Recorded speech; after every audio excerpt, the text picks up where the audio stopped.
Evaluasi BRINS terhadap kinerja pendapatan premi di sepanjang tahun 2025 ini seperti apa sepanjang tahun berjalan dan apakah pertumbuhannya masih sejalan dengan target dari perusahaan dan juga tren asuransi umum nasional sejauh ini, Pak? Oke, kalau bicara kinerja premi ya sampai dengan Q3, saat ini BRINS berhasil membuku GWP sebesar 3,1 triliun.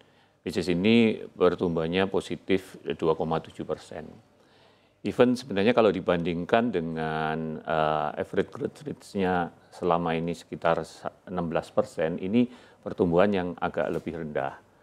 Namun hal ini memang sejalan dengan adanya tahapan implementasi di PSAK 117 yang lebih mengutamakan earn premium daripada GWP, sehingga kami dari awal tahun 2025 itu sudah melakukan selective growth ya, dengan fokus kepada produk-produk yang memberikan high margin dan low risk serta dalam jangka waktu yang lebih pendek.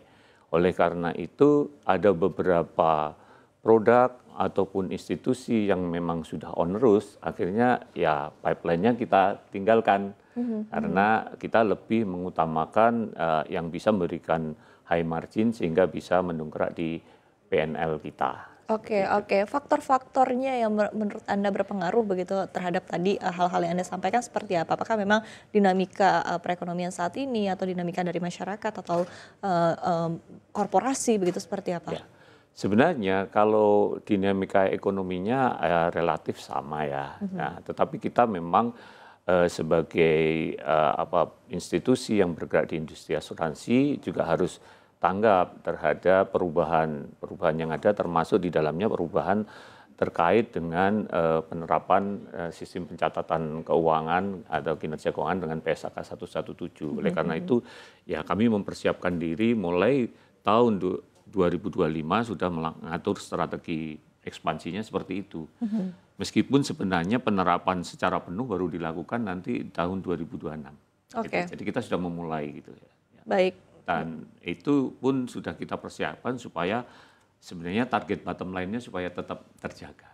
Oke, oke.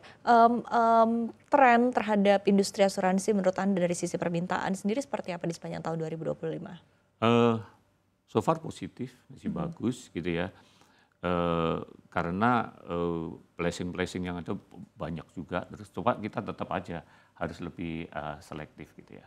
Oke, oke. Faktor apa saja paling berpengaruh begitu terhadap tadi sekali lagi kinerja premi perseroan? Apakah dari segmentasi ya? Kalau kita lihat segmentasinya korporasi, retail ataupun juga kanal digital begitu, Pak Sony? Ya, jadi kan tadi kita bicara secara umum ya, bahwa penerimaan premi kami sebesar 3,1 triliun itu pun memang tersebar.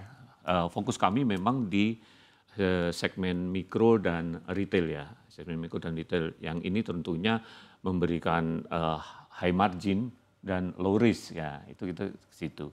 Nah selain dari situ memang kita juga berusaha meningkatkan kontribusi pendapatan dari investasi. Ya, dari investasi, kebetulan selama Q3 ya kami berhasil membukakan investasi sebesar 3,7 triliun atau naik hampir 600 miliar selama 9 bulan itu.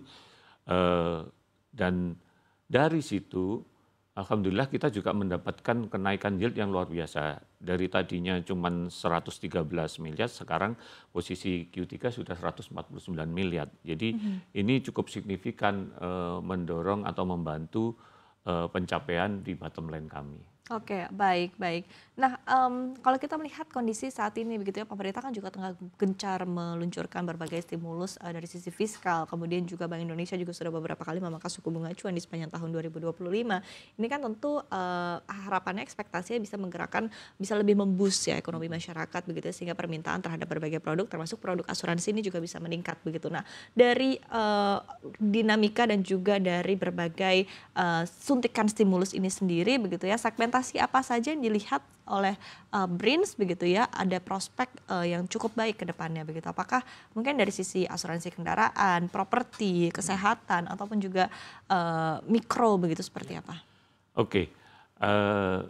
untuk itu kita mungkin perlu bicara dulu bahwa stimulus ekonomi itu tentunya harus kita syukuri ya, dan kita harapkan itu akan dapat mendorong ya percepatan terjadinya peningkatan pertumbuhan ekonomi di semua bidang ya, dan dapat memberikan dampak yang positif kepada dunia usaha, kemudian kepada lapangan kerja, kemudian transaksi perdagangan yang meningkat dan sebagainya di semua sektor, baik itu sektor wholesale, komersial maupun retail dan mikro. Nah, ini kita harapkan akan memberikan multiplier effect di kita sendiri, di industri asuransi, akan ada demand yang bertambah.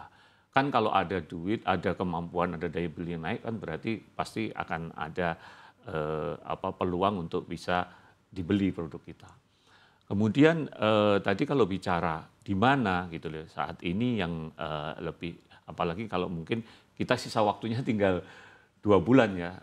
Sebenarnya di industri itu kalau mau ya berarti harus bisa mengarah kepada pertumbuhan yang masif, kita khususnya di segmen mikro dan retail. Memang ini nggak mudah, ini harus perkuat dengan sistem, kemudian teknologi dan pola B2B2C yang ada. Sebagai gambaran saja, sampai dengan saat ini kita di BRINS itu sudah memberikan pertanggungan dengan sekitar 23,8 juta polis ya kepada usaha mikro dan ultra mikro. Ya, ini sebenarnya kita upayakan untuk memperkuat fondasi kita, fondasi bisnis kita dengan klien yang lebih banyak dan terdistribusi risikonya dengan baik serta risikonya termasuk rendah. Nah, selain itu, ini juga untuk menjaga sustainability di industri ini, khususnya di BRIDS, dengan kita masuk di mikro atau ultra mikro ini akan terjadi proses literasi dan inklusi yang akan lebih luas, capturing-nya lebih luas. Kita tahu kan literasi di asuransi itu sangat rendah, masih 36,6, sementara inklusinya baru 12,2. Ya. Jadi kita harapkan dengan begini, nanti semakin banyak orang yang tahu, semakin banyak orang yang menggunakan produk jasa asuransi, kedepannya industri asuransi itu sendiri juga akan lebih sustain kelanjutan usahanya.